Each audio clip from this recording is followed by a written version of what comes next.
संत लूकस के अनुसार पवित्र सुसमाचार अध्याय 19 वाक्य 41 से 46 तक। निकट पहुंचने पर यीशु ने शहर को देखा। वे उस पर रो पड़े और बोले, हाय, कितना अच्छा होता यदि तू भी इस शुभ दिन यह समझ पाता कि किन बातों में तेरी शांति है। परंतु अभी वे बातें तेरी आँखों से छिपी हुई हैं।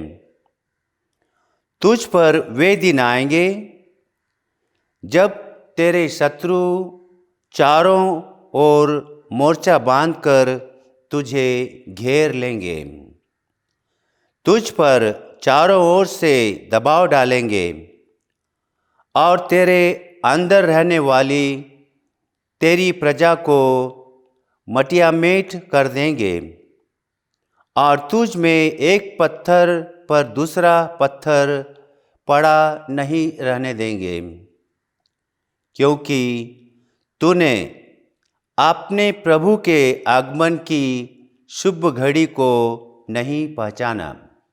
ख्रीस्त में प्यारे भाई और बहनों, हम वर्ष के 33वें सप्ताह में हैं और आज के दिन कलीसिया संत पेत्रुस और संत पौलुस नामक दो महान गिरजाघरों के प्रतिष्ठान का दिन ठहराती है।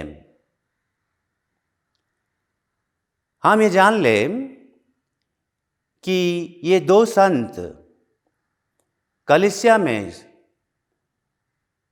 विश्वास के खंभे माने जाते हैं। दोनों संतों के जीवन में हम एक ही बात देखते हैं कि दोनों ने धर्म सतावट का सामना निडरता के साथ में किया। संत पेत्रुस को नीरो के सर्कस स्थान पर क्रूस पर उल्टा टंगा दिया गया और उसने अपनी मृत्यु को स्वीकार किया। उसी प्रकार संत पौलुस को भी रोम नगर से बाहर ले जाकर त्रेफोंताने नामक स्थान पर उसका सिर काटकर उसको मृत्युदंड दिया गया। इसलिए जब उसका सिर काटा गया तो उसका सिर जमीन पर गिरकर 3 स्थानों पर उछल पड़ा और उन तीनों जगह पर पानी के झरने निकल पड़े। इसलिए वह त्रिफोंताने नामक स्थान माना जाता है। सबसे बड़ी बात है कि यह इमारतें, ये गिरजाघर आज हमारे लिए पवित्र स्थान माने जाते हैं। आज के पाठों के अनुसार हम सुनते हैं कि प्रभु यीशु ख्रीस्त जब यरूशलेम पहुंचे तो वह रो पड़े। जब कोई इंसान किसी घटना को देखकर या उसका सामना कर कर या उसके ऊपर कोई विपत्ति आती है, अगर वह हताश होकर, निराश होकर रो पड़ता है तो यही उसकी सबसे गहरी चिंता है और गहरा दुख है। प्रभु यीशु ख्रीस्त यरूशलेम को देखते हैं और यरूशलेम को देखकर वे रो पड़ते हैं। उन्हें आज के पहले पाठ में जो हम मकाबियों के ग्रंथ में सुनते हैं, कि धर्म सतावट करने वाले राजाओं ने यरूशलेम पर कई वर्षों पहले आक्रमण किया और यरूशलेम मंदिर के सभी पवित्र जगहों को उन्होंने तहस नहस कर दिया। जहाँ कहीं भी विधान की पुस्तकें मिली उनको उन्होंने जला डाला। बच्चों ने जिन्होंने खतना किया था उनको उनकी माताओं के गले में टंगाकर उनको मार डाला गया। और जिन्होंने ईश्वर की संहिता के अनुसार अपना जीवन जीना चाहा उनको बेमौत सजा दी गई। इस सब बात को आज प्रभु यीशु ख्रीस्त फिर से यरूशलेम के ऊपर सोचते हैं और उन्हें रोना आता है। यरूशलेम सिर्फ एक स्थान ही नहीं, परंतु यरूशलेम में जो मंदिर था उसके ऊपर उन लोगों ने अपना विश्वास थमा कर रखा था। उन्होंने जो मंदिर में रहने वाला व्यक्ति है, ईश्वर है, उसकी परवाह नहीं की, परंतु यरूशलेम का मंदिर उनके लिए एक महत्व रखता था। और इस कारण से उनको चेतावनी देने के लिए बहुत से नबी लोग आए, बहुत से पुरोहित लोग आए और इन लोगों ने उनकी बातों को स्वीकार नहीं किया। और इस कारण से प्रभु यीशु ख्रीस्त आज अपने आप के ऊपर सोचते हैं कि मैं भी अंतिम समय वहाँ पर प्रवेश करने जा रहा हूँ। शायद ये लोग भी मेरे साथ में वैसा ही करेंगे।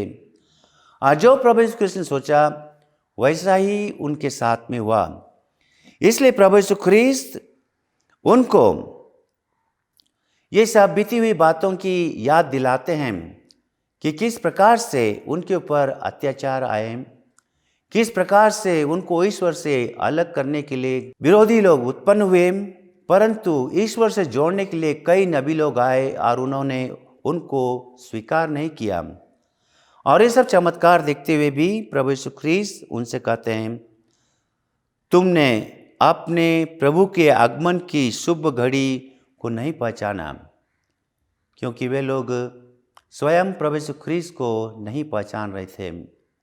इसलिए जब प्रभु यीशु ख्रीस्त यरूशलेम में पहुंचते हैं और यरूशलेम के मंदिर में पहुंचकर देखते हैं कि वो यरूशलेम मंदिर एक प्रार्थना का घर नहीं, परंतु चोरों का डेरा है। वहाँ पर हर प्रकार के काम होने लगते हैं। और इस प्रकार से प्रभु यीशु ख्रीस्त उनको चेतावनी देते हैं कि वे इस मंदिर पर विश्वास न कर अपने आप को शुद्ध करें। जहाँ पर वो संत पौलुस की बात हमें याद दिलाते हैं। आज के पाठों के अनुसार मैं संत पौलुस के पत्र से पढ़ूंगा, अध्याय 3 वाक्य 16। क्या आप यह नहीं जानते कि आप ईश्वर के मंदिर हैं और ईश्वर का आत्मा आप में निवास करता है? यदि कोई ईश्वर का मंदिर नष्ट करेगा तो ईश्वर उसे नष्ट करेगा, क्योंकि ईश्वर का मंदिर पवित्र है और वह मंदिर आप लोग हैं। इसलिए प्रभु यीशु ख्रीस्त भी इसी बात को उन लोगों को समझाते हैं कि वे लोग यरूशलेम के उस इमारत के ऊपर अधिक विश्वास न जताएं, उसके ऊपर विश्वास नहीं करें, परंतु उस ईश्वर पर विश्वास करें जो कि वो इस मंदिर में विराजमान है।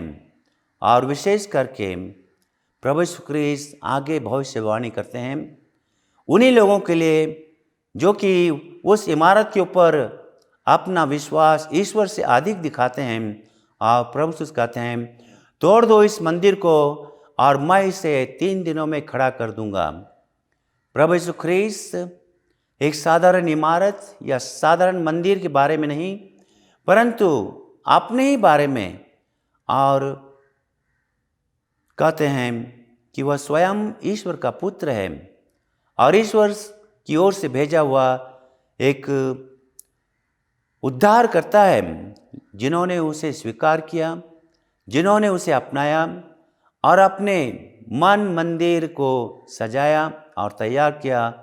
उन्होंने ही अपने आप को उसके स्वर्ग राज्य में प्रवेश पाने के योग्य पाया। आइए हम भी इस मिस्सा बलिदान के समय ईश्वर से प्रार्थना करें कि जो प्रभु यीशु ख्रीस्त ने हमें शिक्षा दी है कि हम ईश्वर की संतान हैं और ईश्वर की संतान होने के नाते ईश्वर हम हर एक और प्रत्येक मनुष्य में निवास करता है।